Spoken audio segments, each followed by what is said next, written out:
Hi friends, இன்னைக்கு நல்ல சாஃப்டாக ஸ்பாஞ்சியாக இருக்கிற மாதிரி தோசை ரெசிபி தாங்க பார்க்க போகிறோம். உளுந்தே சேர்க்காம அரிசி மட்டும் சேர்த்து எப்படி நல்ல சாஃப்டான தோசை மேக் பண்ணுறதுன்னு தான் இன்றைக்கி நம்ம பார்க்க போகிறோங்க.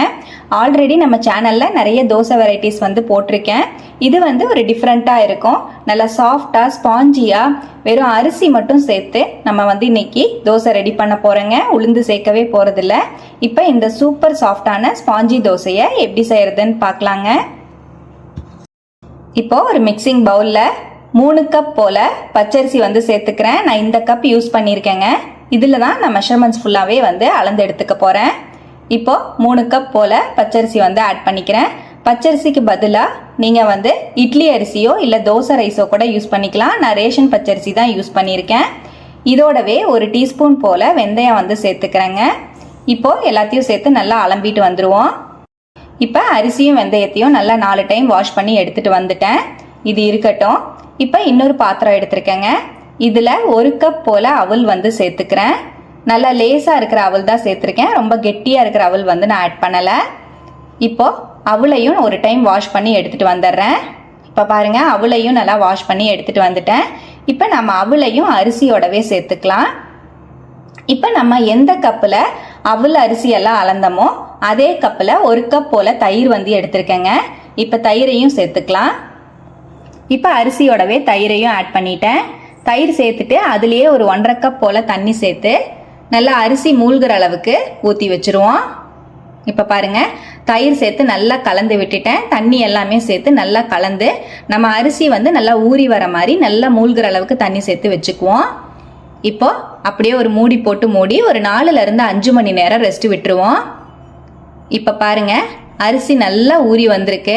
நம்ம தயிரும் சேர்த்து மிக்ஸ் பண்ணியிருக்கிறனால நல்லா தயிரெல்லாம் அப்சர்வ் ஆகி அரிசி நல்லா ஊறி வந்திருக்கு. மினிமமாக ஒரு 4லேருந்து 5 மணி நேரம் ஊற வச்சிங்கனாலே சரியாக இருக்கும். இப்போ நம்ம ரைஸை மிக்சியில் சேர்த்து அரைச்சி எடுத்துக்கலாம். கம்மியான குவான்டிட்டிங்கிறனால நான் மிக்சிலேயே அரைச்சிக்கிறேங்க. நீங்கள் அதிகமான குவான்டிட்டி செய்கிற மாதிரி இருந்தால் கிரைண்டரில் போட்டு அரைச்சிக்கோங்க.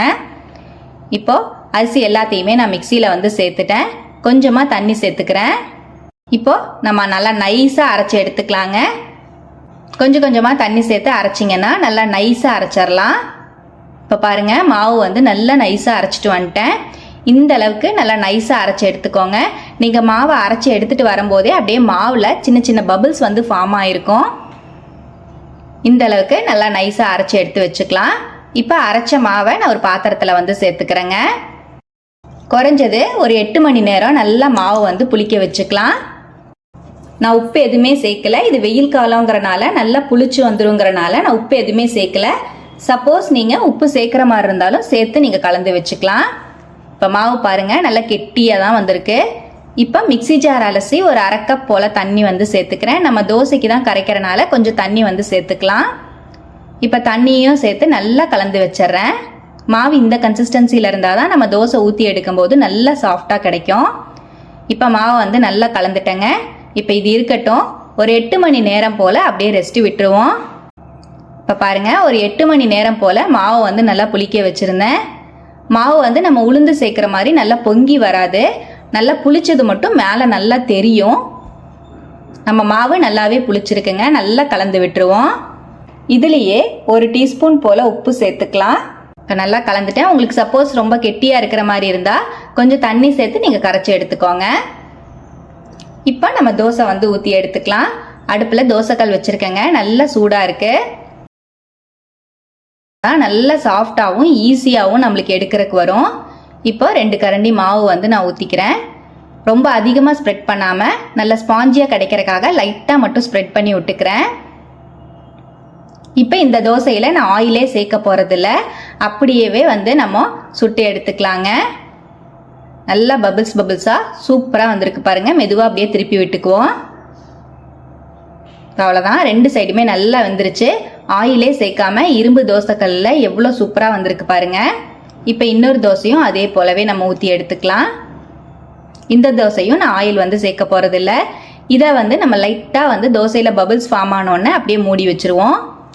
மூடி வச்சு ஒரு 2 செகண்ட் விட்டுட்டு அப்புறமா எடுத்திங்கன்னா நல்லா தோசை வெந்து வந்திருக்கும். இப்போ பாருங்கள், இந்த தோசையும் நல்லாவே வெந்து வந்துருச்சு. நல்லா சாஃப்டாக ஸ்பாஞ்சியாக நம்மளோட தோசை வந்து ரெடி ஆயிருக்கு. கொஞ்சம் கூட உளுந்தே சேர்க்காம நல்லா சாஃப்டான தோசை ரெடி ஆயிடுச்சுங்க. நீங்கள் ஆயில் விட்டும் தோசை வந்து ரெடி பண்ணிக்கலாம். ரொம்பவே டேஸ்ட்டாக இருக்கும். ஆயில் சேர்க்காம உளுந்து சேர்க்காம நல்லா சாஃப்டாக ஸ்பாஞ்சியாக இருக்கிற மாதிரி தோசை வந்து ரெடி பண்ணியாச்சு.